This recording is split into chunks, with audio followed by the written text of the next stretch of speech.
Bonjour à tous, bienvenue dans cette table ronde de Futurible International qui est organisée aujourd'hui autour de Pierre Vels, notamment parce que vous venez de publier un article dans la revue Futurible qui s'intitule Bifurcation écologique et économie désirable.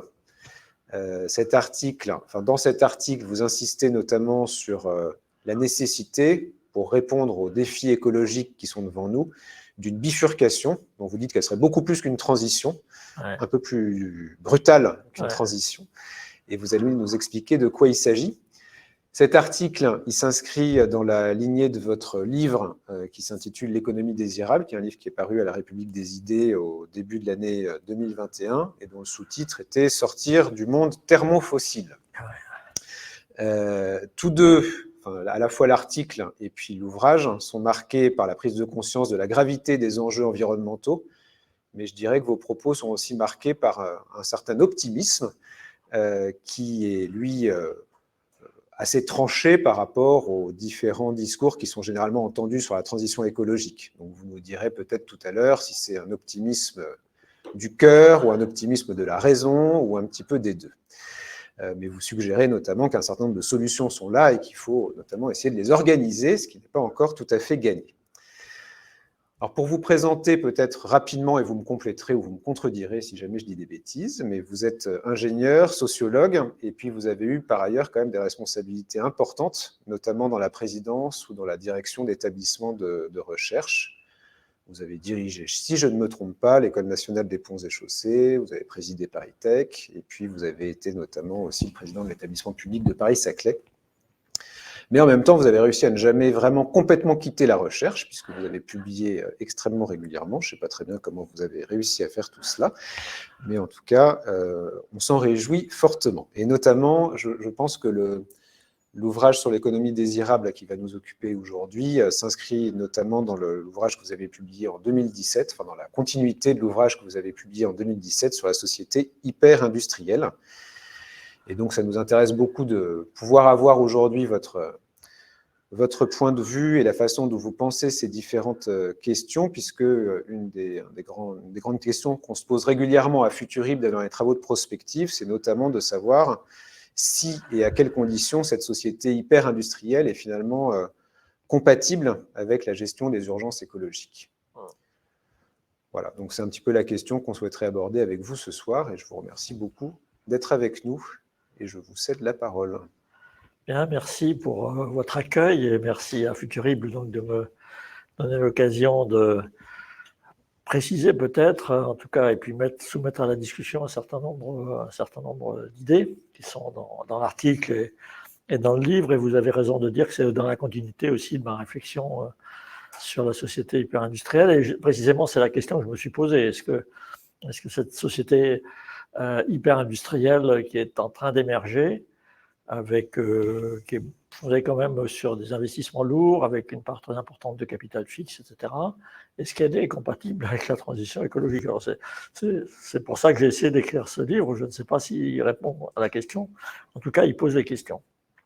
Alors, quand on dit à la fois dans le même titre bifurcation, comme vous avez dit, c'est bifurcation, c'est plus que transition, quoi. C'est vraiment un virage, dans certains domaines, un virage qui va être assez serré, qui devrait être assez serré, et qu'on dit en même temps désirable. On voit qu'il y a un espace de tension entre les deux termes là, qui est quand même pas tout à fait évident, parce que les transitions douces sont en principe plus faciles que les transitions fortes. Mais ça renforce précisément la nécessité de lui donner un visage et, si c'est possible, une orientation désirable. Parce que si on se contente de dire les gars, on est mal, mais attachez vos ceintures, il y a des turbulences, mais on ne sait pas si on va atterrir, évidemment, le moral des troupes risque d'en souffrir.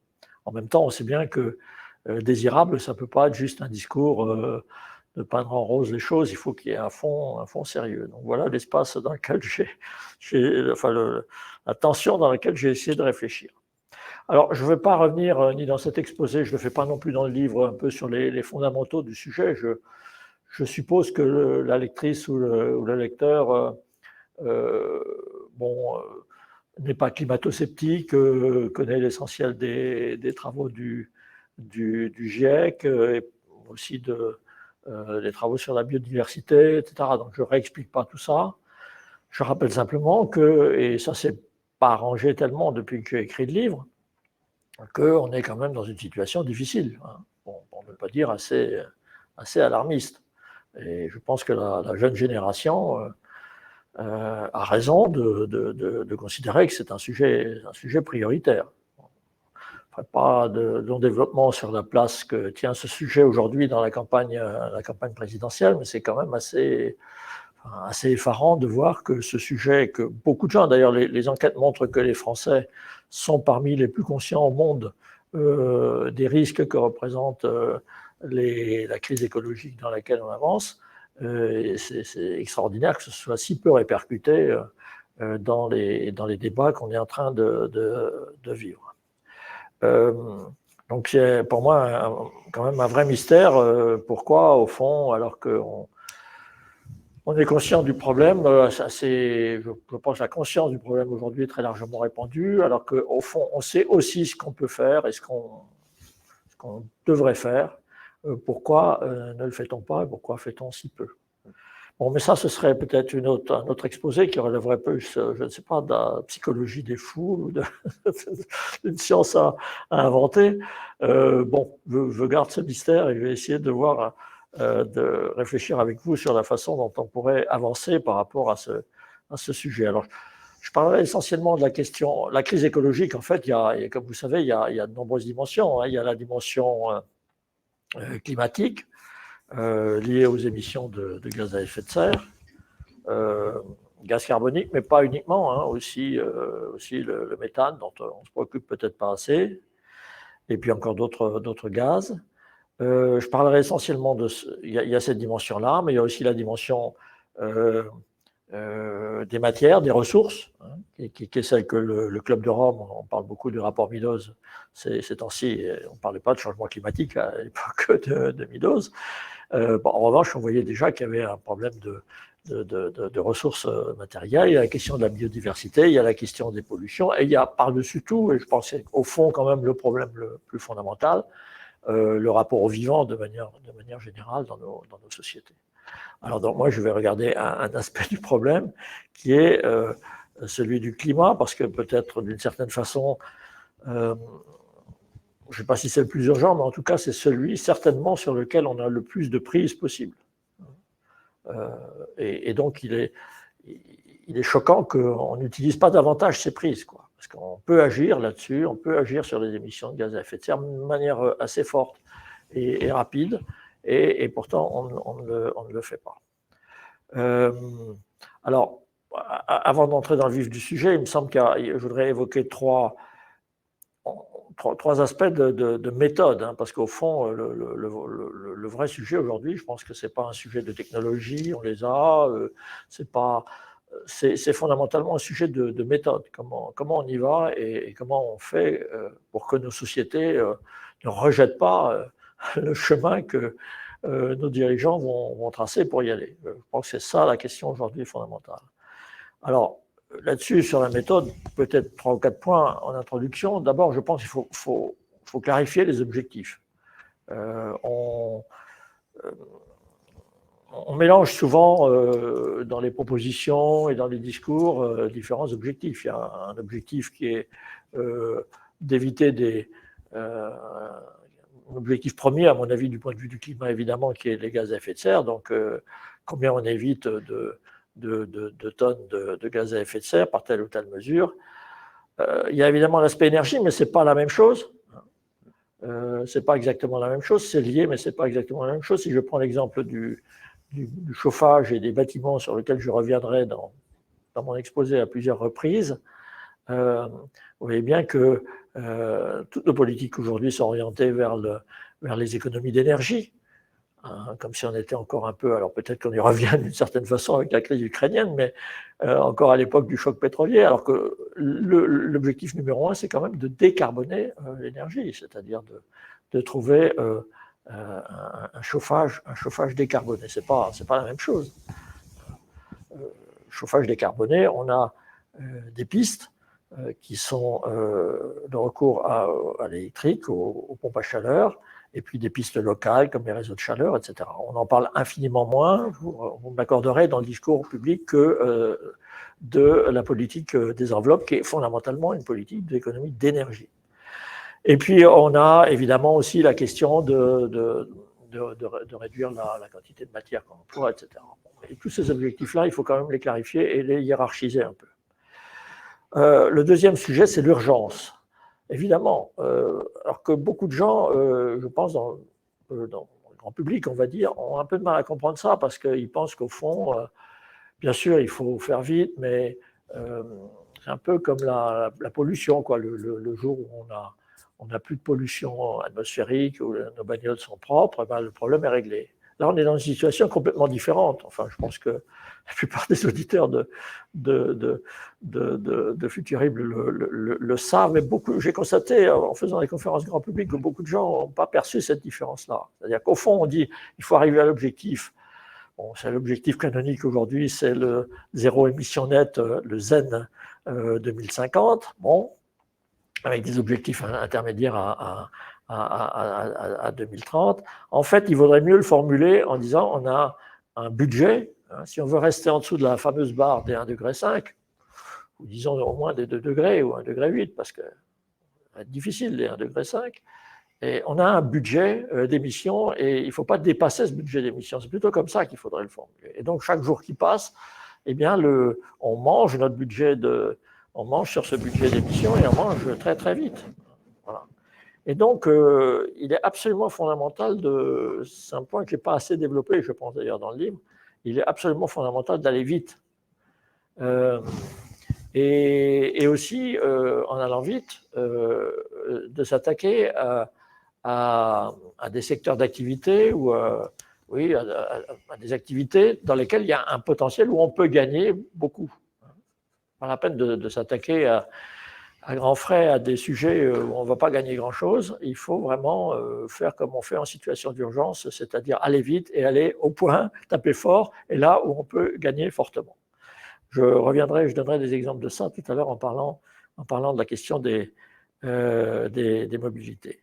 Cette question d'aller vite, juste une parenthèse par rapport à la situation actuelle, puisque là, on est dans une situation très, très particulière maintenant, puisqu'on se rend compte avec une brutalité qu'on n'aurait pas souhaité, hein, mais on se rend compte à quel point les objectifs de souveraineté énergétique et les objectifs climatiques sont alignés en réalité. Hein. C'est vraiment, on voit qu'il y a cette convergence entre les deux objectifs. On a deux stratégies qui sont en train de se dessiner. La stratégie qui va probablement gagner, c'est sans doute difficile à très court terme de faire autrement, c'est d'acheter encore du temps. C'est-à-dire que de remplacer le gaz russe par du GNL américain, etc., de trouver d'autres partenaires, pourquoi pas le Venezuela, etc. Bon. À très court terme, peut-être qu'on n'a pas le choix. Mais ce serait extraordinairement dangereux de persister dans cette voie et de remplacer au fond une dépendance par de nouvelles dépendances, et surtout de ne pas attaquer très vite la décarbonation rapide, au moins de notre système énergétique. Je pense que là, on est un peu au pied du mur, et moi je plaide pour que, je ne suis pas le seul, pour qu'on ne trouve pas trop des solutions bout de ficelle maintenant, mais qu'on ce soit l'occasion de dire on y va cette fois-ci, carrément et vite, sur la décarbonation de notre système énergétique. Et on peut le faire. Et on y va doucement, mollement et dans le désordre. J'y reviendrai. Le troisième élément de méthode, c'est la territorialisation. Alors ça, c'est évidemment un point qui me tient à cœur, mais j'ai réalisé qu'on voit on a des documents passionnants en ce moment à se mettre sous la dent. Je pense par exemple au document qui a été publié par Shift, je ne sais plus comment, le plan de transition de l'économie française, oui. Il y a d'autres documents, enfin il y a des documents de négawatts, il y a beaucoup de documents. Ils ont en commun de ne pas être territorialisés. Hein. C'est-à-dire qu'on fait comme si la France était une espèce, l'Europe d'ailleurs était une espèce d'entité homogène, et finalement on va appliquer les mêmes politiques un petit peu partout. Alors qu'en réalité, si on regarde les renouvelables, par exemple, on voit bien que c'est éminemment territorialisable et à des échelles qui ne sont pas simplement l'échelle locale. Donc là, je pense qu'il y a un sujet de réflexion. Tout ça, c'est des sujets que je n'aborde pas suffisamment dans le livre, mais je ne veux pas vous dissuader de lire le livre pour autant. Hein. Et puis, le quatrième et dernier point, qui est le plus important, j'ai déjà dit dans la méthode, c'est de comprendre que c'est avant tout un processus de transition socio-politique ou sociale. C'est ça qu'il faut gérer. La technique, on saura faire. Les budgets, on trouvera. Et d'ailleurs, les études des économistes montrent que même à l'échelle mondiale, les budgets qu'il faut... Nicolas Stern avait déjà dit ça en son temps, hein, dans un rapport qu'on a un peu oublié maintenant, mais qui reste d'actualité. Les investissements qui sont nécessaires sont très, très, très importants, mais enfin, ils sont compensés par le fait qu'on ne va pas investir dans d'autres domaines. Si on fait le solde net, on voit que c'est tout à fait jouable, hein, encore une fois, pour peu qu'on le veuille. En revanche, ce qui va être difficile, c'est de trouver une trajectoire où, je dirais, toutes les parties de la société, et en particulier les plus faibles économiquement et socialement, trouvent leur compte. Parce que faire de l'écologie pour les riches, c'est relativement facile. On monte les prix, voilà. Et là, on voit bien sur l'électrification, par exemple, de la mobilité, que c'est le sujet aujourd'hui. C'est-à-dire comment est-ce qu'on fait pour que le passage à l'électromobilité ne laisse pas sur le bord de la route les gens qui ne pourront pas se payer les voitures électriques, au risque d'ailleurs de provoquer des effets pervers qui seraient qu'ils garderaient encore plus longtemps leur vieille voiture diesel, etc. Et donc il faut un pilotage socio-politique fin de cette affaire-là. On a vu ce que ça donnait, les augmentations de prix. Il faut faire fondamentalement attention à ne pas augmenter les inégalités. Et dans ce pilotage sociopolitique, au fond, il y a deux dimensions. Il y a cette dimension un peu de court terme, de comment faire pour que tout le monde soit embarqué dans cette transition et qui va être coûteuse sous bien des aspects, enfin, pas seulement monétairement, mais aussi dans les styles de vie, etc., que les uns n'aient pas l'impression d'être les perdants, et ne soient pas les perdants, tout simplement. Donc ça, c'est à court terme, c'est très important. Et puis, il y a un plus long terme, et là j'en viens à mon adjectif économie désirable. Il faut qu'on arrive à bâtir tous ensemble, hein, parce que ça ne va pas sortir du cerveau simplement de quelques technocrates ou politiques. Il faut qu'on arrive à se mettre autour des tables et à réfléchir à une vision à moyen long terme qui soit effectivement désirable. C'est-à-dire, c'est quand même l'occasion, on l'a beaucoup dit à propos du Covid, mais c'est vrai aussi pour la bifurcation écologique. C'est quand même le moment de réfléchir à quelle économie, au fond, on voudrait dans le futur, pour nous, nos enfants et nos petits-enfants. Alors, je regarde la montre, ça va. Alors, maintenant, je vais vous proposer une fois ces remarques sur la méthode qui, à mon avis, sont tout à fait essentielles, hein, sur lesquelles il y a encore beaucoup à travailler. Une fois ces remarques faites, je reviens peut-être un peu au cœur au déroulé de base du livre et aussi de l'article que Futurible a bien voulu accepter. Bon, en plusieurs étapes de raisonnement. Bon, la première étape, c'est évidemment de dire, pour émettre moins de gaz à effet de serre, mieux utiliser l'énergie, utiliser moins de matière, eh bien, pour des industriels, pour des entrepreneurs, même pour des ménages, ça s'appelle l'efficacité. Hein, ça s'appelle faire mieux, faire la même chose, en mieux si possible, avec moins de ressources. Hein, en émettant moins de gaz à effet de serre, en utilisant moins d'énergie, voilà, et en polluant moins au passage, etc. Au fond, l'efficacité, c'est le métier de base des industriels. Des industriels et de beaucoup d'entreprises, mais particulièrement des industriels. Une bonne partie des bureaux d'études depuis pas des décennies, mais des siècles du monde industriel sont consacrés à trouver des process plus efficaces. Alors, ils n'étaient pas très orientés sur l'efficacité gaz à effet de serre en émissions, mais en fait, ils étaient plus efficaces en énergie, en matière, en ressources, en capital. C'est quand même il y a une très grande expérience. C'est pour ça que, personnellement, je pense que les industriels en particulier peuvent être et doivent être. Je ne vois pas d'autre chemin que des industriels qui soient des alliés, en fait, et de la bifurcation du changement. D'ailleurs, beaucoup, je crois, l'ont compris, et moi, je suis en contact avec beaucoup de jeunes ingénieurs en particulier, parce que là aussi, il y a un aspect générationnel, et je suis frappé de voir à quel point ces sujets sont au cœur de leurs préoccupations, et aussi à quel point ce sont des sujets passionnants.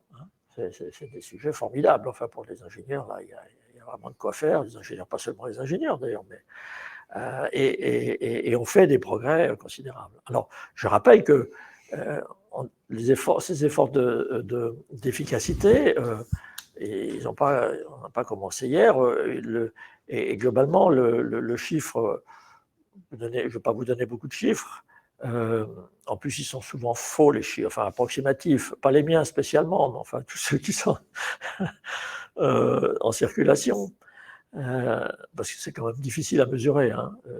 Donc il faut prendre les chiffres avec un peu de recul.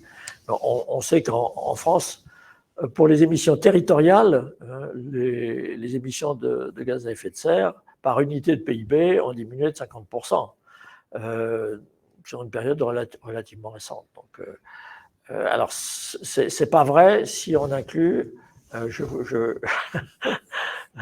vois François qui s'interroge, ça n'est pas vrai évidemment si on inclut les émissions incorporées dans les biens qu'on achète, parce que comme vous le savez, on est très vertueux sur le sol national, mais si on fait le total de nos émissions en incorporant tout ce qu'on a au fond, externalisé, pas seulement en Chine, mais dans beaucoup de pays du monde, on est un peu plus dans la moyenne. Mais même en tenant compte de ça, il y a un gain d'efficacité des gaz à effet de serre par rapport aux unités de PIB. Si on prend il y a un truc qui m'a beaucoup frappé, c'est des chiffres globaux. Quand on regarde les émissions de gaz à effet de serre par habitant aujourd'hui, dans différents pays du monde, on voit que les émissions en Chine sont équivalentes à celles qui existaient en Europe à la fin du 19e siècle. C'est-à-dire qu'un Chinois aujourd'hui, en moyenne, il émet autant de gaz à effet de serre qu'un de pour moi, c'est les grands-parents, pour les plus jeunes, ce sera des arrières, voire arrière-grands-parents, à la fin du 19e siècle.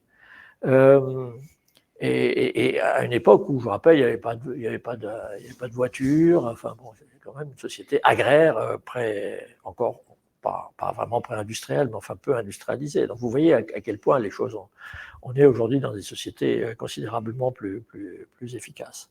Alors, il y a encore des grandes marges de progrès. Certains parlent même d'un facteur 4 ou 5. On pourrait dire on peut encore beaucoup progresser. Il y a des points durs, il y a des points difficiles qui sont la décarbonation, on va dire comme ça pour simplifier, des process, des grands matériaux, le plus difficile étant le ciment sans doute. Il y a des progrès récents, mais enfin, le ciment, par définition, c'est une réaction exothermique. Enfin, c'est compliqué quand même de décarboner le ciment. Pour l'acier, on a fait des très gros progrès parce qu'on recycle aujourd'hui beaucoup d'acier, on utilise beaucoup d'électricité dans l'acier. L'aluminium, certains disent, c'est de l'électricité à l'état solide. Et donc, si on décarbone vraiment notre électricité, on décarbonera aussi la fabrication de l'aluminium. Voilà. Donc, il y a encore des grands progrès à faire. Il y a évidemment la question de l'agriculture qui est majeure. Voilà.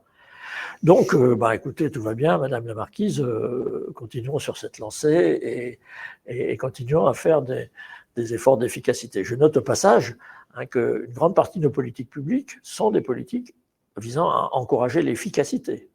Je reviens sur les politiques sur le bâtiment, logement ou tertiaire, la meilleure isolation, la fameuse croisade contre les passoires thermiques, c'est une politique d'efficacité. Voilà. Chauffer pareil, mais avec moins d'énergie. Bon. Le problème, c'est que non, tout ne va pas bien parce qu'il y a quelques contre-effets extrêmement puissants. Je vais en citer 3. J'ai pris la comparaison, je crois que Christian de Pertuis l'apprend aussi dans un livre que je recommande au passage d'ailleurs. Il s'appelle Le tic-tac de l'horloge climatique. Excellent livre qui dit bien la question aussi d'urgence. C'est l'histoire de la Reine Rouge dans Alice au Pays des Merveilles, hein, vous savez, où les sujets de la Reine Rouge, ils sont obligés de courir de plus en plus vite pour rester sur place, quoi. Donc, tout le monde a d'ailleurs un peu fait ce genre de rêve. Et c'est à peu près dans cette situation qu'on se trouve, parce que les gains d'efficacité qui sont faits, eh bien, ils sont mangés, on va dire, ils sont annulés aussi par une série de choses, dont 3 très simples. La première, c'est ce qu'on appelle l'effet rebond, encore appelé effet Jevons. Bon, je ne vais pas être trop pédant, et donc on ne va pas rentrer dans les détails, mais l'effet rebond, puisque j'ai un exemple que je poursuis comme ça, ben, je reviens sur le bâtiment. L'effet rebond, c'est tout simplement que quand on a isolé, on augmente les thermostats, hein, c'est-à-dire qu'en fait, on a une meilleure efficacité, on va consommer plus de chaleur parce que tout simplement, on va augmenter la température moyenne. Et ce n'est pas du tout négligeable, hein.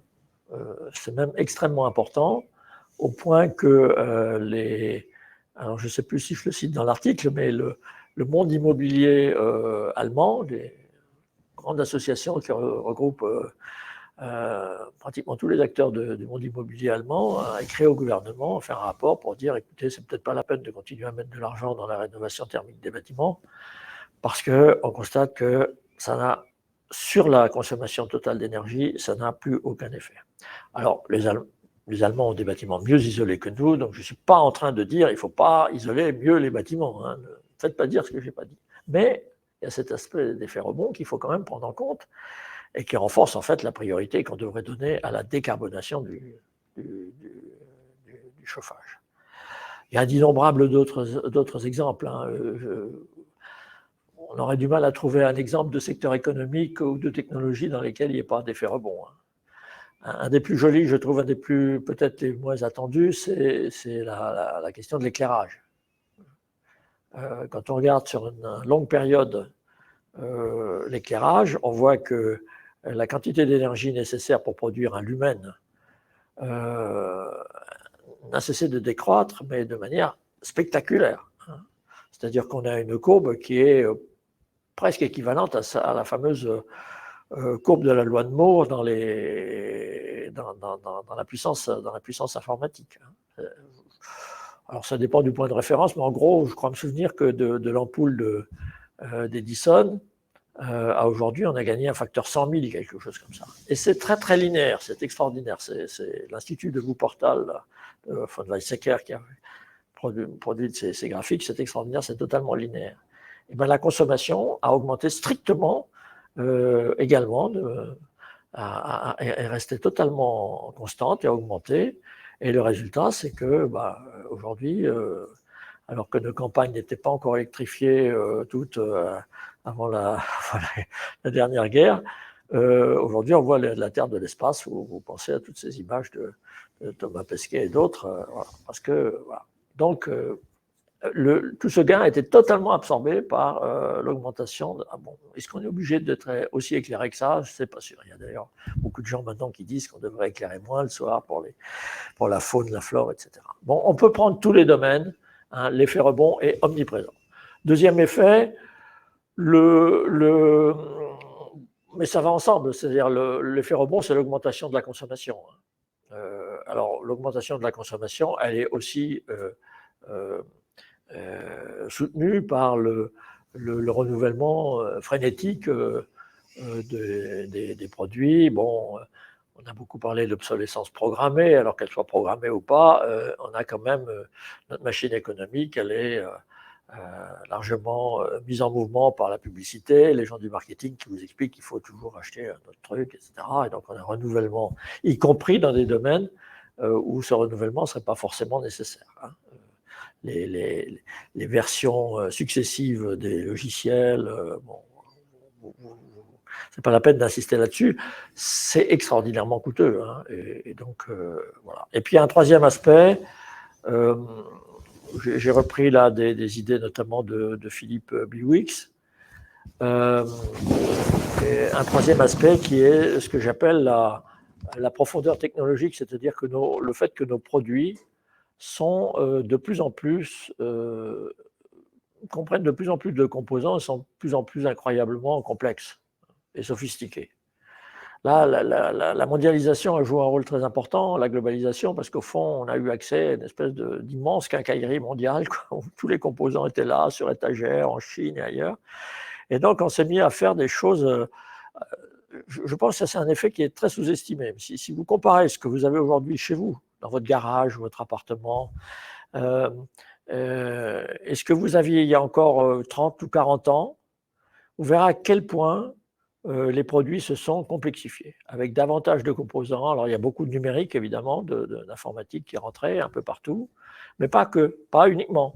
On a aujourd'hui tous nos produits sont, parce que, encore une fois, il y a cet effet globalisation, et puis qu'il faut bien que les ingénieurs s'occupent dans les bureaux d'études, donc ils vous inventent des trucs de plus en plus compliqués. Et je prends l'exemple de la voiture, hein, qui est devenu un objet d'une extrême sophistication, avec entrée en force de l'électronique, de l'informatique et aujourd'hui du logiciel, hein, puisque bon, la bataille aujourd'hui se fait sur le logiciel. Alors moi, je ne suis pas technophobe, hein, je pense qu'il faut aussi prendre le bon côté de la technologie, mais on peut quand même se demander si ce ne serait pas bien, peut-être, de faire des voitures. J'ai des amis dans l'automobile qui vont monter au plafond quand ils m'entendent dire ça, mais ils ont tort. C'est moi qui ai raison. Ce serait bien de faire des voitures plus, comme on fait d'ailleurs maintenant dans les pays émergents, hein, des voitures plus simples, robustes, sûres évidemment. Hein, les fonctions électroniques de sûreté et de sécurité, il faut bien sûr les préserver. Beaucoup moins coûteuses, elles pourraient être beaucoup moins coûteuses. Hein, et avec un peu moins de gadgets en tout genre, qui fait que d'ailleurs, maintenant, quand on prend une voiture de location, on commence par à respirer un bon coup en se disant « j'espère que je vais arriver à maîtriser ce petit Airbus ». Quoi. Voilà. Bon, et donc ça, je pense que ça coûte aussi énormément. Donc si on met tout ça bout à bout, effet non-durabilité, déclinaison de gammes de plus en plus variées, etc., et à des rythmes de plus en plus frénétiques. On pourrait parler de l'évolution sur moyenne période du secteur de la mode, hein, et ça continue d'ailleurs. Complexité technologique. En fait, tout ça coûte extraordinairement cher, et c'est assez peu documenté, coûte extraordinairement cher en émissions, en énergie et en matière. Et donc voilà, donc efficacité oui, mais sans sobriété. Alors, donc le volet offre, ok, mais il faut regarder le volet demande, il faut regarder ce qu'on peut faire du côté de...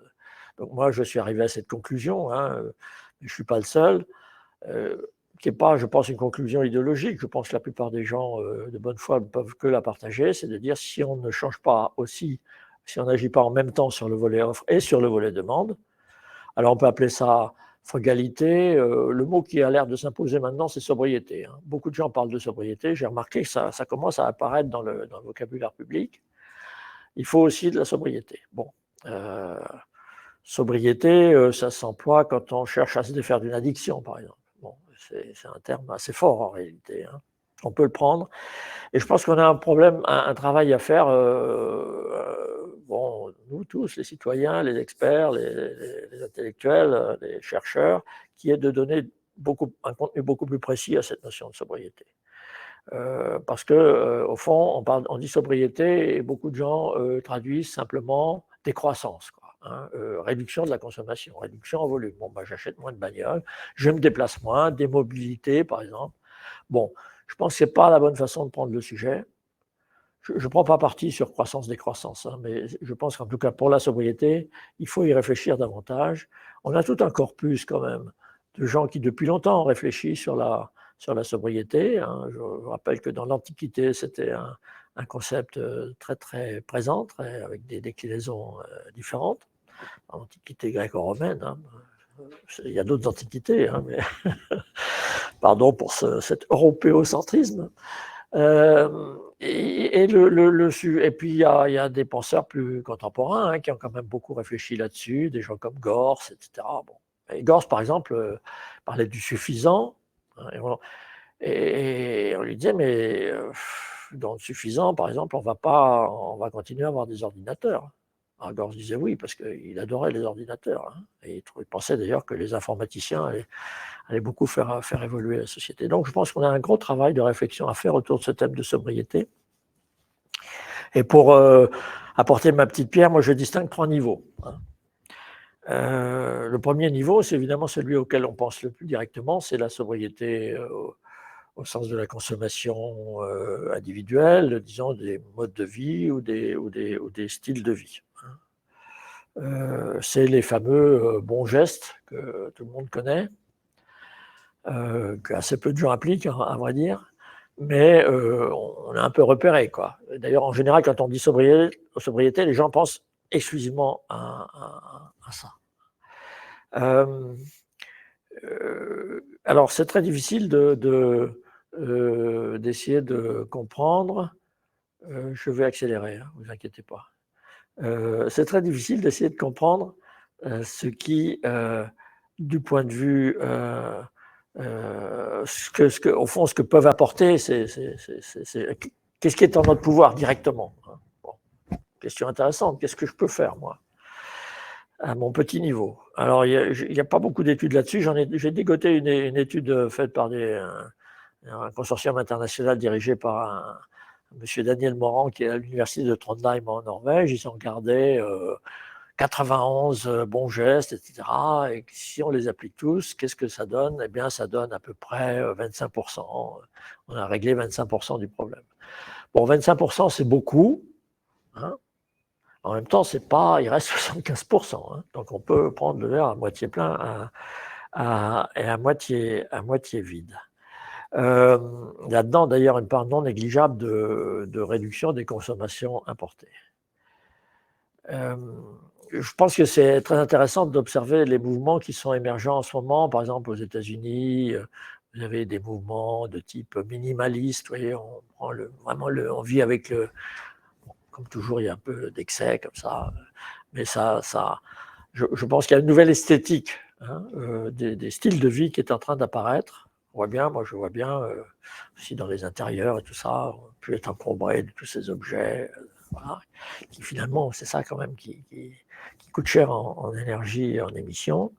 On veut vivre plus simplement, et ça me fait penser un peu à la révolution qu'il y a eu dans le monde de l'architecture quand, après des périodes très ornementées, on a dit « less is more », hein, grand slogan. Bon, je pense que dans les styles de vie, on va avoir un petit mouvement comme ça, dans le sens less is more, mais ça ne va pas régler l'ensemble du problème. Parce qu'en fait, on s'aperçoit qu'un certain nombre de domaines sont accessibles à la sobriété individuelle, mais pas tous et de manière très inégale. Ça, c'est un point important pour moi. C'est que, par exemple, vous pouvez être sobre dans l'alimentation, au sens de manger moins de protéines carnées, c'est bien connu, ça peut avoir un impact tout à fait important. Vous pouvez être sobre sur les températures, hein. Les gens qui ont calculé qu'on pouvait. C'est d'ailleurs l'Agence internationale de l'énergie a calculé qu'en diminuant les thermostats de 3 degrés, alors le calcul est discutable, hein, ça revient à ce que je disais tout à l'heure sur l'effet rebond, eh bien finalement le problème du gaz russe pouvait être en partie résolu. Alors, dans la réalité, c'est un peu plus complexe que ça, mais quand même, l'ADEME considère que quand on diminue la température d'1 degré, eh bien, on gagne 7%, mais je pense que le chiffre est sous-évalué de la dépense énergétique d'un ménage. Donc, si au lieu de chauffer à 23, vous chauffez à 20, ce qui est quand même largement. Je rappelle qu'en France, il y a un taux légal de température. On est censé chauffer à 19 degrés. Personne ne chauffe à 19 degrés, hein. Il y a pas enfin, certains peut-être, mais peu. Et c'est une règle qui qui est évidemment pas contrôlé, etc. Mais si on chauffait à 19 degrés, on ferait des économies tout à fait considérables. Pour les vêtements, on peut acheter moins de fringues, les renouveler un peu moins frénétiquement, etc. Donc là, on voit bien qu'il y a des domaines dans la consommation, dans le panier de consommation, qui sont assez facilement accessibles à des efforts de sobriété sans transformer pour autant radicalement, sans nous replonger sans nous faire revenir en arrière en restant dans des vies confortables. Par contre, il y a des domaines qui le sont beaucoup moins, et en particulier, je pense à la mobilité. On va dire un mot là-dessus. Quand on dit mobilité, moins de mobilité, comment on fait c'est une belle illustration de ce que je disais en commençant, à savoir qu'il faut taper fort et vite là où sont les sujets. Où est le sujet de la mobilité aujourd'hui? Il est dans la mobilité, du point de vue des gaz à effet de serre, j'entends. Il est dans la mobilité périphérique des grandes agglomérations, et il est, parce que les petits ruisseaux finissent par faire les grandes rivières, dans la mobilité des zones peu denses.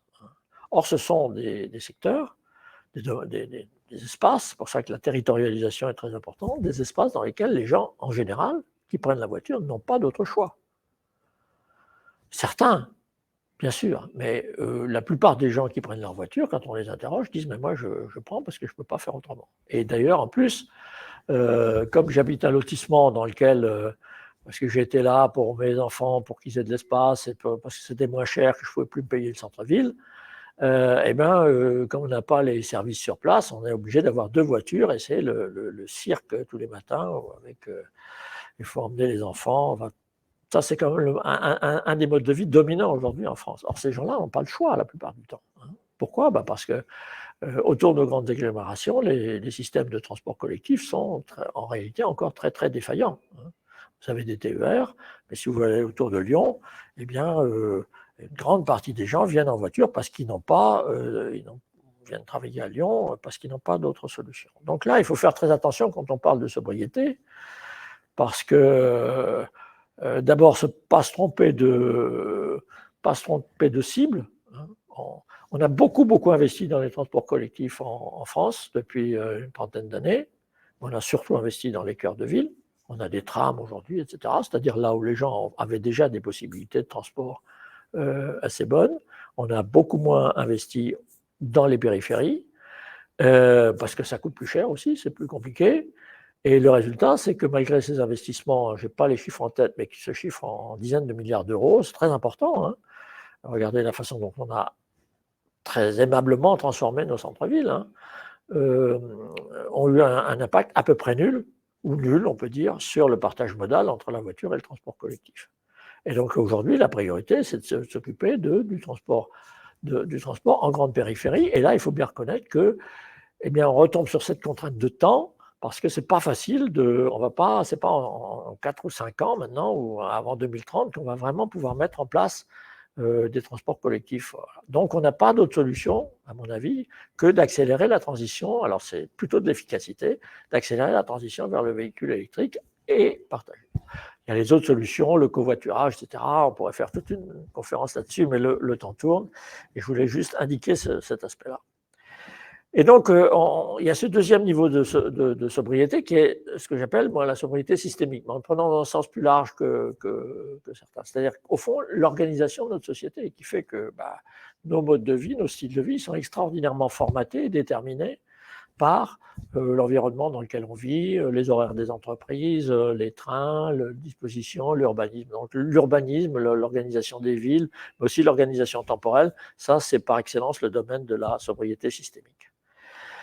Et puis, je ne vais pas développer ça davantage, j'ai pris l'exemple de la mobilité, on pourra aussi en parler sur d'autres aspects. Je pense que c'est extrêmement important.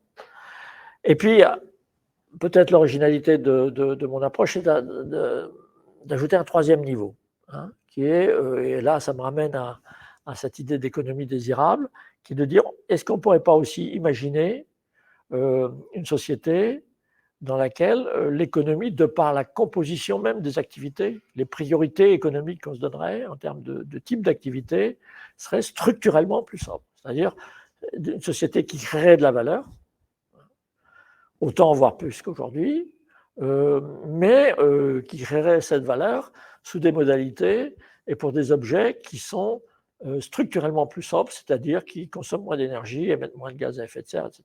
Et donc, d'où cette idée de dire, au fond, on a peut-être des candidats possibles pour ce type d'économie. Je reviens juste une seconde en arrière pour dire, au fond, ce qui est quand même frappant dans la pensée, les pensées écologiques, parce que écologistes, c'est qu'on s'intéresse quand même, on regarde comment verdir les activités existantes, mais on s'intéresse assez peu finalement au type d'activité qu'on devrait promouvoir. Moi, je prends parfois la comparaison en disant on est comme sur un grand paquebot, on s'intéresse beaucoup à la motorisation du paquebot, on s'intéresse à son fonctionnement interne, voilà, mais on ne s'interroge pas trop sur le cap.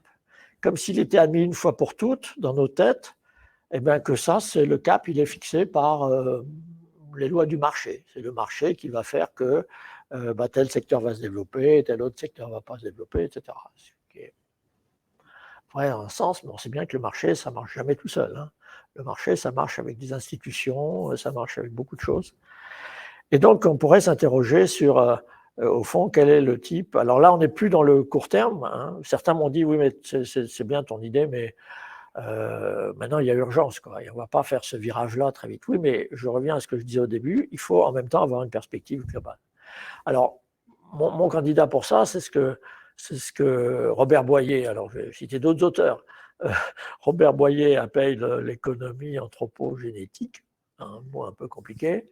Jacques Attali appelle ça l'économie de la vie, c'est finalement assez proche de l'idée que je défends. Moi, j'appelle ça l'économie humano-centrée, ce qui n'est pas un très bon terme, mais si je lance un concours, s'il y a des auditeurs qui en ont un meilleur, je suis preneur. Et qui part du constat suivant, c'est qu'aujourd'hui, on voit bien que la tendance spontanée, il faut toujours s'inscrire quand même, essayer de s'inscrire sur les c'est pas à futurible que je vais expliquer ça, il faut essayer de s'inscrire sur les trends longs, quoi. Et pas vouloir refaire le monde from scratch tous les matins. Or, s'il y a un trend long qui est frappant en économie, c'est la montée des secteurs qui concernent directement les individus, concernent nos corps, nos émotions, nos cerveaux. C'est ça que j'appelle les secteurs humano-centrés. C'est très différent de l'économie d'accumulation qu'on a connue depuis, au fond, la fin de la Deuxième Guerre mondiale, où nos parents ont commencé à accumuler des tas d'objets, parce que et nous, on a continué un peu bêtement peut-être sur cette lancée. On continue à consommer énormément d'objets, mais on voit bien que les secteurs économiques qui montent aujourd'hui ne sont pas ceux-là. C'est en numéro un la santé, c'est tout ce qui tourne autour de la santé, le bien-être, on va dire, c'est l'éducation, c'est la culture, le divertissement aussi, bien sûr, parce que aussi dans une société du temps libre, il y a davantage de temps libre. Moi, je mets la mobilité là-dedans, c'est-à-dire la sécurité, c'est-à-dire un ensemble de domaines d'activité qui ont comme cible directe notre intimité, d'une certaine façon. C'est nous, en tant qu'individus, qui sommes les objets. Donc, à la limite, on n'a plus besoin d'objets. Il y a des objets transitionnels, je dirais, des objets qui servent, parce que la santé, c'est aussi un secteur industriel, mais c'est fondamentalement un secteur où la valeur va se créer dans les relations entre les personnes, au bout du compte. Les soignants, pensez à toute cette... on parle beaucoup du care, un terme très englobant, tous les services à la personne, etc. Quand on fait le total de ces secteurs-là, eh bien, on s'aperçoit que ça représente d'ores et déjà une part absolument considérable de l'économie, et que c'est une part qui est quand même... alors, c'est une hypothèse que je fais, il faudrait la tester plus précisément. J'ai commencé un petit travail avec des élèves des ponts là-dessus. On voit bien que c'est des secteurs qui sont quand même structurellement plus sobres. Bon, évidemment, à la santé, il faut chauffer les hôpitaux, il faut fabriquer les technologies médicales, mais fondamentalement, on voit bien que c'est des secteurs où la valeur va se créer davantage dans des relations interpersonnel sous forme de service. Je n'aime pas la distinction service-industrie, mais là, on est quand même dans une dominante de type service. Alors, après, on peut avoir différentes... donc, je me dis que ça vaudrait le coup de réfléchir quand même, parce qu'on réfléchit très peu, hein, peut-être vous, en prospective, mais au fond, comment pourrait être composée l'économie dans 20, 30 ans. Je pense que ces secteurs-là vont avoir un rôle dominant, mais en même temps, on peut avoir des trajectoires très différenciées. Ça, je ne l'ai pas assez mis en avant dans mon livre, qui est un peu peut-être trop optimiste là-dessus. On m'a fait remarquer, à juste titre, qu'il pouvait y avoir des trajectoires très différenciées. Il peut y avoir une trajectoire où effectivement la valeur est créée dans les relations interpersonnelles, c'est-à-dire une économie qui soit aussi une économie des relations, et qui mettent en avant, au fond, deux grands domaines que j'appelle, moi, les capabilités. Enfin, je reprends le terme de Sen, c'est-à-dire, au fond, tout ça, ça revient quand même à augmenter nos compétences, nos capacités d'agir sur le monde et de nous trouver bien dans le monde. Et puis, en même temps, l'environnement, c'est-à-dire l'environnement au sens très large du terme, c'est-à-dire ce qu'on peut appeler l'habitabilité du monde, parce que ça va ensemble, d'une certaine façon. Bon. Ça, c'est la version positive. On devrait la développer. Et puis, il y a des versions un peu plus, pas dystopiques, mais enfin, on voit bien, par exemple, que les grandes plateformes, sont absolument en embuscade sur tous ces sujets-là, hein, parce qu'elles sont passées maîtres dans l'art de s'adresser à nous en tant qu'individus et à jouer sur nos ressorts intimes les plus addictifs et parfois pas toujours les meilleurs. Et donc, on voit bien, par exemple, que autour de la santé, la grande bataille, ça va être entre des modèles de la santé reposant sur une économie où la médiation humaine va continuer à jouer un rôle essentiel, avec une nouvelle organisation, etc. Et puis, la prise en charge par Amazon, par exemple, a des très grands projets dans la santé. Et il ne faut pas prendre à la légère parce que ce qu'ils ont dit, ils l'ont toujours fait jusqu'ici. Voilà, alors pour terminer, j'ai un petit peu débordé, hein, mais vous me donnez encore 5 minutes, juste pour peut-être introduire la discussion. Après, il nous reste quoi? Il nous reste une bonne demi-heure. Je pense que sur les méthodes, alors, il y a la question des échelles que j'aborde dans le livre et dans l'article, qui est de dire aujourd'hui, là je me contente d'indiquer les grandes directions. On est fasciné aujourd'hui par l'échelle locale. Beaucoup de choses, il y a un localisme même montant. Enfin, pour beaucoup de gens, écologie égale local. Moi, je dis oui, bravo, il se passe des tas de choses formidables au niveau local, mais en même temps, je résume en disant il faut penser petit, mais il faut aussi qu'on réapprenne à penser plus grand. Parce qu'on ne va pas régler tous les problèmes au niveau local. Et je prends un exemple que je n'ai pas développé, mais sur lequel je travaille en ce moment, qui est la transition énergétique et notamment la partie renouvelable. La partie renouvelable, bon, il y a la question, bon, je me place dans l'hypothèse du rapport RTE Énergie 2050, où on voit qu'avec une forte progression de l'électrification, parce que c'est quand même le moyen qu'on a, et cette électricité qui repose sur deux piliers, une relance du nucléaire, bon là-dessus je ne me prononce pas, et un très fort développement des renouvelables. Bon, on voit que ça ne peut pas être géré simplement par addition de politique locale. C'est absolument... Or, beaucoup de gens continuent à penser que les renouvelables, par exemple, sont un secteur très local. Alors, il est local dans son origine, je suis d'accord. Mais si on veut que ça fonctionne avec toutes les questions d'intermittence, on est obligé d'interconnecter, et d'interconnecter à grande échelle, en fait. Et donc là, on est en face, en réalité, quand on regarde les choses lucidement, on est en face d'un futur grand projet industriel, entre guillemets, à l'échelle du territoire national, avec la mer comprise, et à l'échelle européenne. Et pas du tout dans une addition de micro-projets. Parce que l'addition des micro-projets, on n'y arrivera pas. C'est juste impossible. Et même, on va dans le mur parce que c'est désorganisé et que, voilà. Seul moyen, il y a deux moyens pour gérer les questions d'intermittence, c'est soit du stockage massif, on ne sait pas bien faire, soit de l'interconnexion, et il faudra jouer sur tous ces tableaux. C'est d'ailleurs pas un hasard si c'est RTE qui a pris ce dossier. Et pour ça, et ce sera le mot de la fin, je n'imagine pas qu'il n'y ait pas un retour plus affirmé, on va dire, de la puissance publique, hein, parce que quand on dit État, tout le monde comprend État central, disons de la puissance publique, étatique, hein, au sens large du terme, pour organiser ça. Je ne crois pas du tout à la force suffisante des marchés, et même fortement incitée par des prix du carbone, etc. Si ça marchait, ça se saurait. On voit bien, ça fait des... Voilà, on retombe sur la question de la vitesse. Enfin, en revanche, il faut... on n'a jamais connu, dans l'histoire, de changement de paradigme sans que la collectivité, sous la forme État, reprenne la main. Donc je suis un fervent défenseur d'un retour de la planification, mot parfaitement ringard. Aujourd'hui, évidemment, il faut l'inventer et la réinventer. Et je pense par exemple que les régions, mais les régions agissant de manière collective, pourraient jouer un rôle extrêmement utile de ce point de vue-là, et que si on laisse faire les choses comme on les laisse faire aujourd'hui, on va pas aboutir à l'objectif technique, et en revanche, on va créer toutes sortes de grincements, de dissensions, d'énervements divers dans la population, et qui vont en fait freiner le processus plutôt que de le rendre possible. Voilà, pardon, j'étais trop long. Mais c'est pas grave. Hein.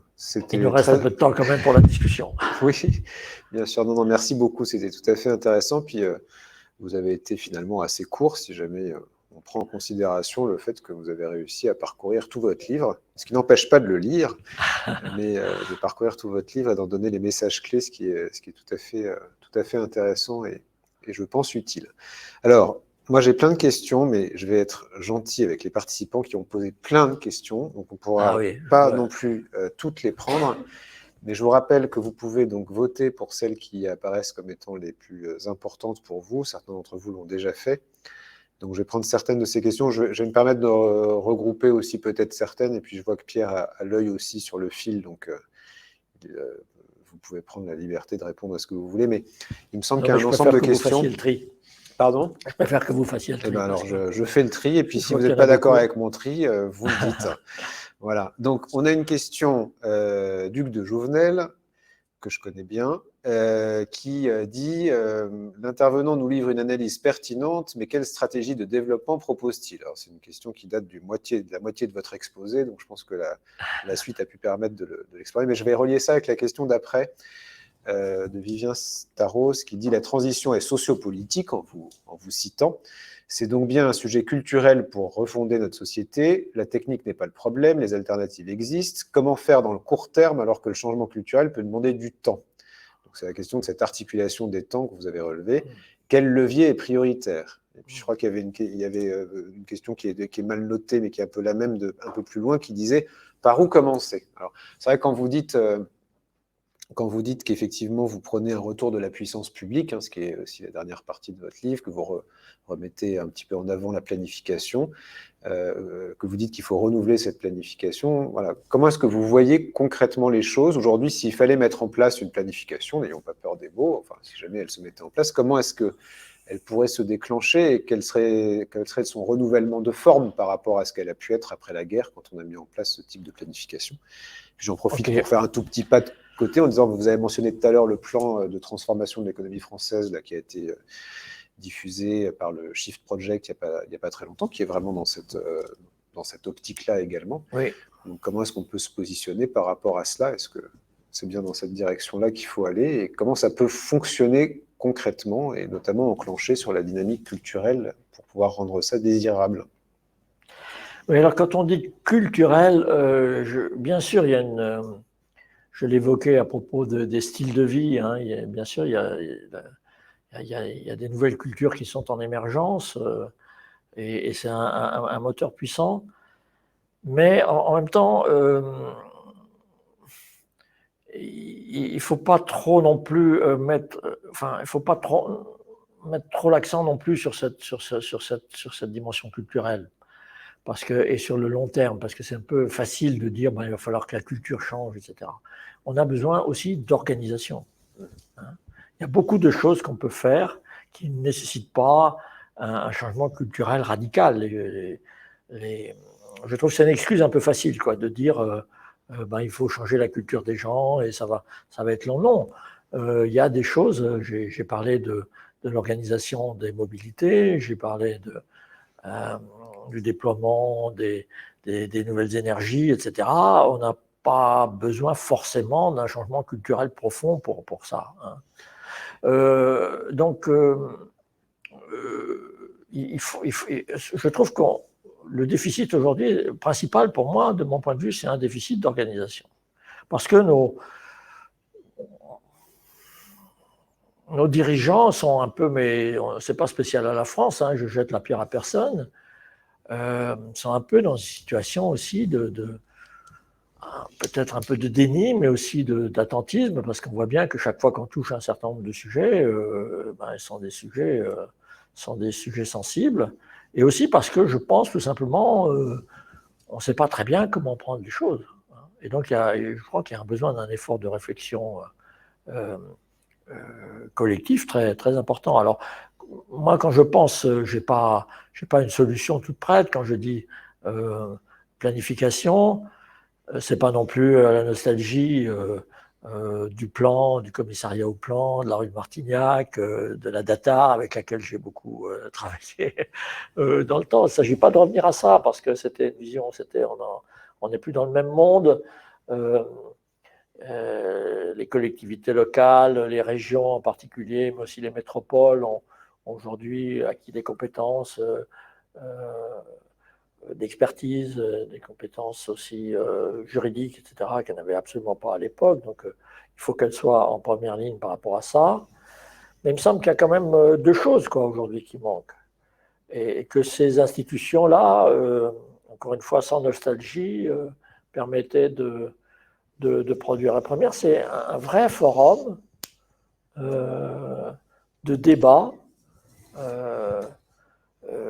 où les différentes parties prenantes, c'est-à-dire les collectivités publiques, mais aussi les entreprises, les offreurs de technologies, les opérateurs en tout genre, puissent débattre.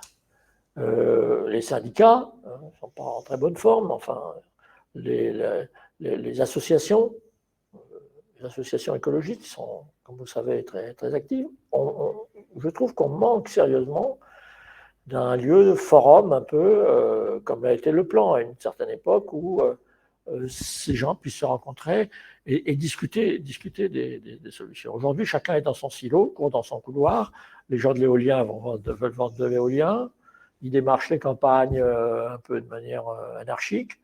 Il y a le silo mutation de l'agriculture qui est complètement lié, soit dit au passage, j'en ai peu parlé, mais c'est évidemment un élément fondamental du jeu, là aussi, y compris du point de vue territorial, parce que si on a 55% d'énergie qui vient d'électricité, les 45 autres, ils vont venir si on veut qu'elles soient propres, à peu près, c'est des énergies biosourcées, donc c'est des surfaces agricoles. Comment on gère la compatibilité de ça avec des plantations de type biofuel, comment on gère la compatibilité avec le sujet alimentaire? C'est de haute actualité en ce moment, comme vous pouvez le constater. Il n'y a pas de lieu, je trouve, où on discute de ça. Alors, les régions en discutent, mais chacune dans leur coin. Voilà, donc il faudrait, premièrement, un forum, et deuxièmement, je pense qu'il faut une démarche plus structurée. Alors, c'est peut-être mon côté ingénieur, saint-simonien, appelez ça comme vous voudrez, qui ressort, mais je pense qu'il faut qu'on ait une démarche plus structurée, et pas éparpillée entre toutes les régions et je ne sais pas combien de ministères, parce qu'il n'y a pas de pilote dans l'avion aujourd'hui. Mais pareil, alors je reprends deux éléments. Sur cet espace de forum, est-ce que ce n'est pas un peu le rôle aussi du Conseil économique, social et environnemental que vous êtes en train de décrire? Alors on peut dire qu'il ne joue pas forcément bien son rôle. Et puis sur la démarche un peu plus structurée, on sort quand même d'un épisode de crise sanitaire dans lequel il y a eu un peu un retour de l'État quand même, alors qu'on l'avait un peu enterré, et notamment avec toute une politique de relance, Oui. donc notamment France Relance, avec des investissements qui sont quand même des investissements qui sont relativement massifs.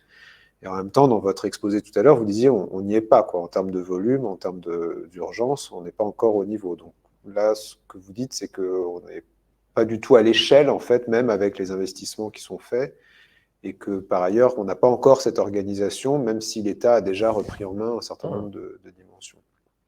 Oui, on continue. Enfin, regardez, relance le plan France 2030. Il y a une part pour ce qu'on appelle le climat là-dedans, mais il n'y a pas que ça. Il y a un certain nombre de technologies. On a fait des choix de filières technologiques. Pourquoi ces choix-là et pas d'autres, hein? Bon. Il manque le récit. C'est ça. Pardon ? Il manque le récit qui permet d'organiser un peu il manque un récit. Hein. En particulier, il n'y a pas le récit que j'esquissais là, maladroitement sur une nouvelle économie autour de l'individu, de ses compétences, etc., qui à mon avis, qui est la trajectoire normale de nos pays développés. Il n'y a pas de récit du tout autour de ça, hein, vous l'avez remarqué, en dehors des auteurs que j'ai cités, que d'ailleurs j'aurais dû citer dans le livre, mais je ne pouvais pas, puisqu'ils sont sortis en même temps.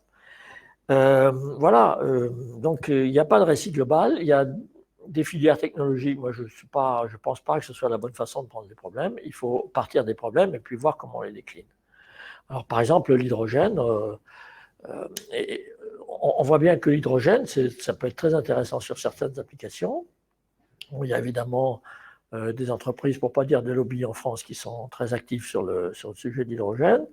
Mais encore une fois, quand on a cet objectif à court terme, maintenant à assez court terme, de décarbonation, notamment des mobilités, moi je ne vois pas d'autre solution que les batteries et la voiture électrique. Franchement, à court terme, on n'en a pas d'autre. Mais on continue à... Bon, c'est pas franchement piloté, je pense, comme il faudrait. Sur la question du bâtiment, on continue à quand même... à chaque fois, on ressort... Je ne suis pas contre, hein. La lutte contre les passoires thermiques, ça fait quand même 30 ans qu'on est là-dessus et qu'on voit que ça ne progresse pas vraiment. Parce qu'il n'y a pas vraiment de modèle économique, en particulier pour les ménages, dans cette affaire-là. Voilà, donc il y a beaucoup de sujets comme ça qui sont sur la table. Alors, le Conseil économique et social et environnemental, pourquoi pas? D'ailleurs, il y a un rapport qui est en cours sur la question de l'acceptabilité des énergies renouvelables, parce que, comme vous savez, les éoliennes et le photovoltaïque, ça ne plaît pas à tout le monde, mais ça plaît d'autant moins que on a l'impression que ça part dans le désordre. Voilà. Après, je n'ai pas la solution. Hein, oui, non, mais en même temps, c'est vrai que sur les missions que vous mentionnez, enfin sur les besoins que vous mentionnez, ça correspond assez à ce qui avait justement donné naissance au Commissariat général du plan à l'origine, qui était censé être un espace de discussion, de forum justement, qui permettrait de nourrir, que les différentes parties prenantes puissent s'exprimer, de nourrir la décision publique, ou d'orienter la décision publique. Sans rentrer dans la cuisine institutionnelle, parce que ce n'est pas notre objet, et puis c'est pas... je pense qu'il faut vraiment que ce soit au niveau d'État central, il faut que ce soit très interministériel. Hein, c'est vraiment pratiquement tous les ministères sont concernés par cette affaire-là. Et puis au niveau local, je pense que le problème, c'est avec les régions. Moi, je suis pour des relations multilatérales avec les régions. Aujourd'hui, on a des relations bilatérales. Vous avez les plans contrat de plan État-région, chaque région discute avec l'État son propre projet, etc. Il y a des régions qui ont fait des perspectives intéressantes sur le futur énergétique. Là, on parle plus d'énergie, mais il y a d'autres sujets. Bon, le problème, c'est qu'on ne va pas avoir une stratégie nationale uniquement en mettant ces choses-là bout à bout. Sur les renouvelables, il y a des endroits où il y a plus de soleil et des endroits où il y a plus de vent. Il faut qu'ils bénéficient à tout le monde. Hein. Donc, je suis pour une organisation multilatérale, État et région, travaillant ensemble, ce qu'elles ne font pas. Merci beaucoup. Alors justement, on a une question de Philippe Rossello, qui est assez actif dans le développement de la transition écologique au niveau régional, qui dit... Qui revient sur les questions de termes, de vocabulaire, parce que le vocabulaire est important aussi pour pouvoir vendre des idées, ou en tout cas les faire passer. Donc on a plusieurs réactions sur le terme de bifurcation écologique. Donc il dit quelle acceptabilité du terme bifurcation auprès des citoyens et des acteurs socio-économiques et politiques. Et je crois qu'on on avait Vanessa Weck qui disait À côté du terme bifurcation émerge aussi celui de redirection, porté par Alexandre Monin, Diego Landívar et Emmanuel Bonnet dans leur ouvrage Héritage et fermeture. Quelle nuance voyez-vous entre ces deux termes si vous voilà, connaissez cet ouvrage? Et puis, voilà, quelle réception à ce terme de bifurcation écologique que vous avez effectivement choisi Oui, alors, il y a maintenant 1 an à peu près? oui, j'ai moi-même été un peu flottant, hein, même peut-être dans le livre, mais finalement, je vois que le mot transition est quand même trop doux, hein. Et puis transition, en général, on va du point A et au point B, on sait quel est le point B. Là, on sait surtout qu'il faut faire un virage, quoi. Vous aviez écrit un livre qui s'appelait La Grande Transition, en Oui, j'ai écrit 2008. un livre qui s'appelle La Grande Donc, vous Transition. le reniez maintenant. C'était il y a quelques années, il y a prescription. Mais par exemple, le terme est quand même assez approprié parce que si je reviens sur l'exemple, je rappelle que ce n'est qu'un exemple, hein, il y a aussi d'autres sujets du changement de système énergétique, qui est quand même la clé de voûte un peu du reste, parce que si là on n'y va pas vite, eh bien le reste, on n'aura pas d'énergie propre et donc ça va poser des problèmes pour tout le reste. Eh bien c'est quand même un changement très, très profond, hein, de dire on va effectivement faire fonctionner notre société sur la base d'énergie propre, alors qu'on était quand même encore très addict aux énergies fossiles.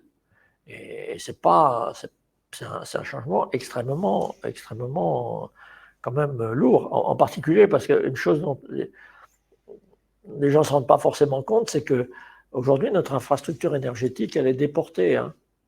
C'est-à-dire, on a les terminaux pour les fossiles, mais les grandes usines de liquéfaction de gaz, là, il y a celle qui est dans l'Arctique, là, où Total a un peu de mal à se désengager, c'est des méga machins, mais qui ne sont pas sur notre territoire, hein. Nous, on a juste des terminaux, déjà, on trouve qu'ils sont un peu gros, hein. Là, on va voir toute l'infrastructure énergétique sur notre territoire. C'est un grand changement, hein. Alors, elle sera moins lourde, mais quand même. Et il faut accepter ça. On ne peut pas avoir le beurre et l'argent du beurre. Enfin, il y a un moment donné, et je ne crois pas que ce soit un problème fondamentalement culturel. Évidemment, vous avez toujours des gens qui vont dire les éoliennes, c'est abominable, etc. Bon. C'est d'autant plus abominable qu'on a l'impression qu'elles ont été jetées, elles ont été dispersées un peu au hasard sur le territoire, hein, en fonction des négociations avec les paysans propriétaires des parcelles. Moi, je trouve ça aussi, c'est un peu n'importe quoi. Si on a des grands espaces en France dans lesquels on peut mettre de manière un peu massive du photovoltaïque et des éoliennes, il faudra des deals avec ces territoires. C'est-à-dire, il faudra d'une certaine façon compenser. Voilà.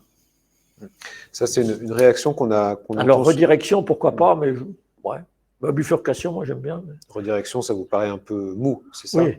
Voilà. Bifurcation, c'est plus C'est rude. C'est pas forcément tragique une bifurcation, hein.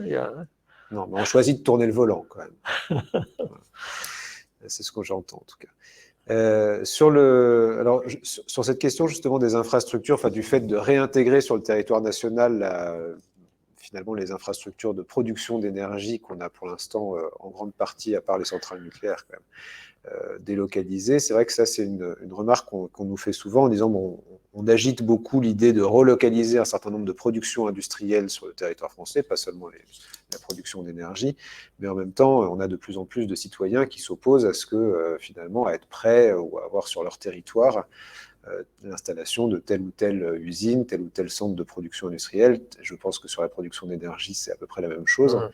Donc, comment est-ce qu'on peut réussir justement à conjuguer à la fois cette aspiration plutôt globale, à la fois à réinternaliser sur le territoire pour favoriser notre autonomie stratégique un certain nombre d'outils de production, et puis en même temps ce rejet de chacun de pouvoir avoir de voir finalement ces différentes infrastructures arriver dans son jardin, hein, pour reprendre l'expression consacrée. Est-ce que là aussi c'est à la puissance publique d'être en capacité de dire, ben oui, installer une centrale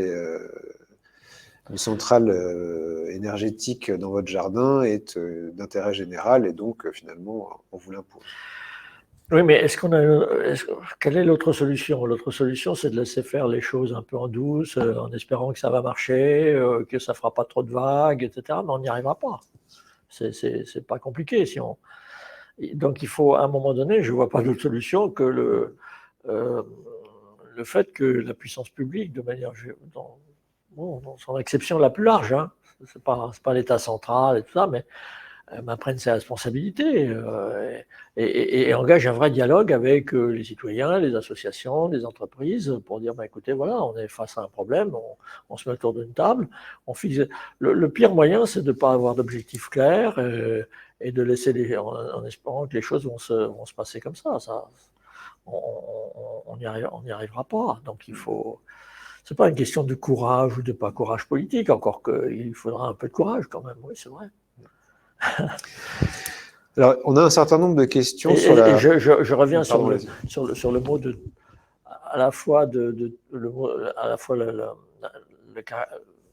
rôle central de la transition sociopolitique dans l'affaire et aussi de la dimension territoriale, parce qu'on voit bien qu'on ne peut pas se contenter c'est un peu la limite, je l'ai dit, par exemple, du travail de Shift Project. Hein, on donne des hypothèses générales, par exemple, leur chapitre sur les transports, ne m'emballe pas, parce que c'est trop général. Hein, et qu'on dit, effectivement, il faudrait de la sobriété, mais la sobriété pour qui? La sobriété, c'est beaucoup plus facile quand on est un Parisien que quand on habite le fin fond de la... Donc, vous voyez, il y a une dimension systémique, là, quand même, qui est très importante et qui n'est pas la même selon les différents territoires. Oui. Ensuite, on a sans doute besoin, effectivement, de ce type de travaux pour provoquer des réactions, créer du débat, comme vous le disiez, et identifier aussi d'autres solutions. Alors, sur les questions de sobriété, justement, il y a plusieurs questions. Donc, vous nous avez bien expliqué les 3 niveaux de sobriété que vous aviez en tête.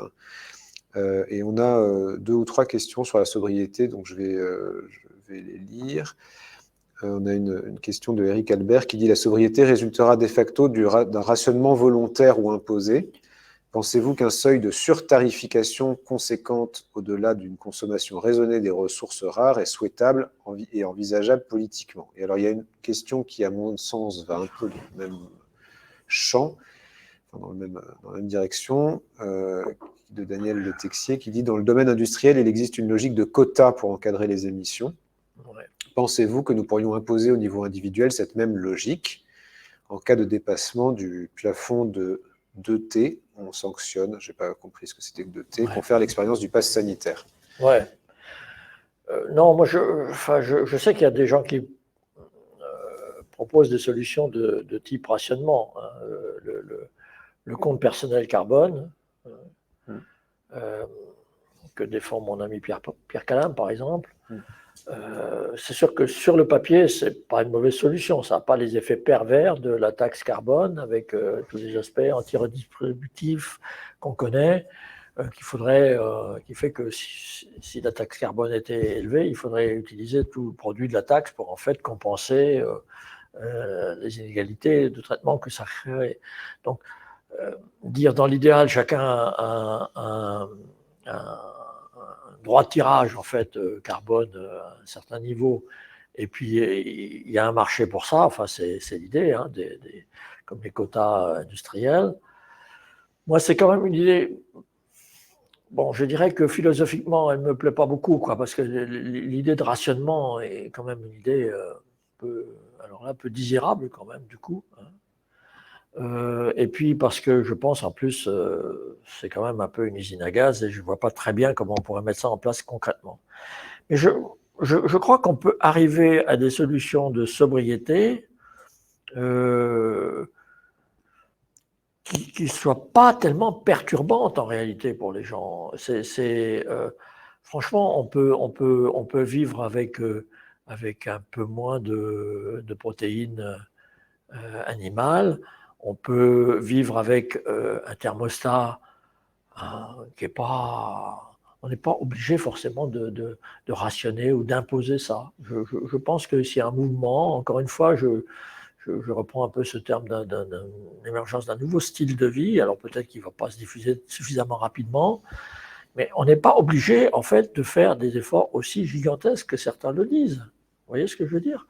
C'est-à-dire que moi, j'aime beaucoup cette métaphore de Jean Covici sur le nombre d'esclaves énergétiques qui sont à notre disposition. Hein. On transforme tout ça en fait, l'énergie, c'est des machines. Hein, Jean Covici le répète très souvent, évidemment, il faut penser à ça. L'énergie, c'est que des machines qui travaillent pour nous. Et des quantités extravagantes de machines qui travaillent pour nous. On peut réduire, à mon avis, très sensiblement le nombre de ces machines qui travaillent pour nous, d'esclaves énergétiques, sans changer aussi profondément le mode de vie. Je reprends mon exemple des voitures. Franchement, on aurait des voitures qui coûteraient la moitié, voire moins, de ce qu'elles coûtent aujourd'hui, où il y aurait un peu moins de gadgets, où on garderait les fonctions de base, mais on ne serait pas obligé d'être truffé et puis qui seraient un peu plus petites, même sensiblement plus petites, plus légères, très lourdes alors, etc. Franchement, ça ne ramènerait pas à l'âge de pierre. Et en accumulant ce genre de choses, à mon avis, on peut arriver quand même assez facilement à réduire très sensiblement, à jeter aux efforts d'efficacité, qu'il ne faut pas oublier, parce que c'est le premier terme de mon équation quand même. Et on voit qu'il y a des gains d'efficacité importants et il faut continuer les gains d'efficacité, mais du côté de la sobriété, je pense qu'on peut vivre plus sobrement, à la limite, sans même trop s'en apercevoir. Mais comment est-ce que vous expliquez, parce que si on se reprend ce secteur de l'automobile, donc effectivement, il y a des gains d'efficacité qui sont très importants, voilà, et ça, tous les industriels cherchent à accentuer ces gains d'efficacité. En revanche, aujourd'hui, il y a peu de constructeurs qui misent l'ensemble de leur modèle économique sur le fait de faire des voitures plus sobres, moins high-tech, etc., même si vous avez des modèles low-cost, etc., qui se développent. Mais donc, comment expliquer qu'aujourd'hui, ces industriels ne choisissent pas, si jamais ça vous semble être la voie d'avenir, cette direction-là? Est-ce que c'est un manque de vision de leur part? Est-ce que c'est aussi un défaut qui serait peut-être que le système de gouvernance des grandes entreprises aujourd'hui les conduit à être sur du profit de très court terme et donc finalement on améliore ce qu'on sait déjà faire sans nécessairement faire de grandes bifurcations dans les choix industriels qui sont les nôtres? Voilà. Comment est-ce qu'on explique que finalement ces grandes directions que vous mentionnez, qui apparaissent effectivement empreintes de bon sens finalement, ne sont pas complètement suivies par les grands acteurs industriels qui cherchent à créer de la valeur? Oui, alors c'est une question compliquée parce qu'il y a beaucoup de facteurs qui se mêlent là-dedans. Il y a évidemment un facteur économique, c'est que il faut vendre, il faut pour payer les salariés, pour payer le capital, etc. Il faut vendre et puis il y a des segments de marché qui font plus de marge que d'autres, etc. Bon, alors après, il y a un autre facteur, à mon avis, qui joue, c'est cette espèce de... Quand vous allez dans les grands bureaux d'études, les gens, ils sont formatés quand même pour faire des trucs les plus compliqués, les plus sophistiqués possibles. Les ingénieurs adorent ça, quoi. Et donc leur dire, écoutez, on va essayer de faire un truc simple. Ça a été fait, je pense que Christophe Miller, par exemple, a regardé les questions d'innovation dans les pays émergents. On devrait s'inspirer aussi de ça. C'est-à-dire qu'on pourrait avoir une innovation qui irait vers davantage de frugalité. C'est aussi une recherche pas facile, plutôt que simplement vers davantage de complexité et des fonctionnalités de plus en plus... Il y a ce piège un peu, effectivement, du numérique qui permet de faire un nombre incroyable de choses fabuleuses, mais en même temps, il faut peut-être à un moment donné savoir y résister. Moi, je ne suis pas du tout technophobe, absolument pas, parce que ça, je pense, c'est une impasse totale. En même temps, il y a Philippe Biouix qui parle de discernement technologique. On a un peu oublié le discernement technologique à un moment donné. Il va bien falloir quand même maîtriser un peu plus nos objets. Et on n'est pas, encore une fois, pas obligé d'avoir des objets aussi compliqués. Regardez les ordinateurs et les fonctionnalités. C'est bien connu, on utilise un nombre très limité de fonctionnalités. Puis chaque fois qu'on fait je ne veux pas mettre le fer dans la plaie, mais quand vous regardez des nouveaux, par exemple SNCF Connect, pourquoi est-ce qu'ils ont voulu absolument introduire un nombre extraordinaire c'est fait que ça ne marche plus, quoi, à un moment donné. Il y a un mur de la complexité, et à force de vouloir trop bien faire, on finit par aller dans le mur. Il y a plein d'exemples comme ça. Et les Français, on n'est pas les derniers quand il s'agit d'inventer des trucs fabuleux, mais qui ne marchent pas vraiment toujours. Mais bon, ça c'est... Et puis au bout du compte, regardez les petites voitures, quand les gens ont lancé la Twingo, les études de marché disaient mais ça n'a pas marché, ça a marché. La Logan continue à se vendre, à se vendre très bien, quoi. Moi, il y a un philosophe que j'aime beaucoup qui disait la chose suivante. Il disait, quand on pense qu'il suffirait que les gens n'achètent pas pour que ça ne se vende pas, c'est Coluche, hein, au cas où vous n'auriez pas fait retrouver le nom.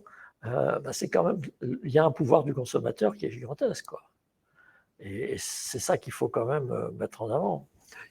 En même temps, vous insistez effectivement beaucoup là dans l'article et dans votre livre sur le fait qu'il faut jouer à la fois sur l'offre et sur la demande. On ne peut pas tout attendre du consommateur. Oui, mais la thématique de la sobriété de conception, parce que sobriété, je l'ai renvoyée complètement du côté de la demande, mais aussi du côté de l'offre. Mais on n'a pas beaucoup de leviers par rapport à ça.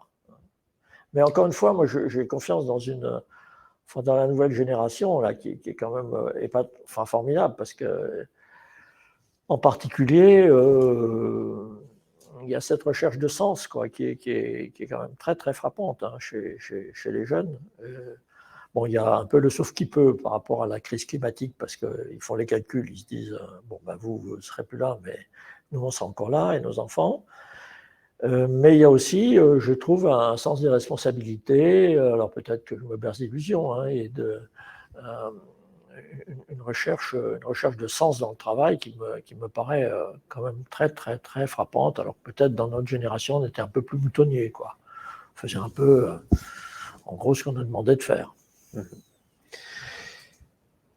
Peut-être une dernière question. Il y a une question sur les scénarios, les 4 scénarios 2050 de l'ADEME. Je ne sais pas si vous avez fait référence à plusieurs reprises au scénario de RTE qui était paru à l'automne dernier. Il y a des scénarios de l'ADEME qui sont parus, donc, qui s'appellent Transition 2050, si je ne me trompe pas, sinon on me rectifiera dans le chat, qui sont parus aussi récemment. Est-ce que vous regardez ces productions? Est-ce que vous avez un avis dessus?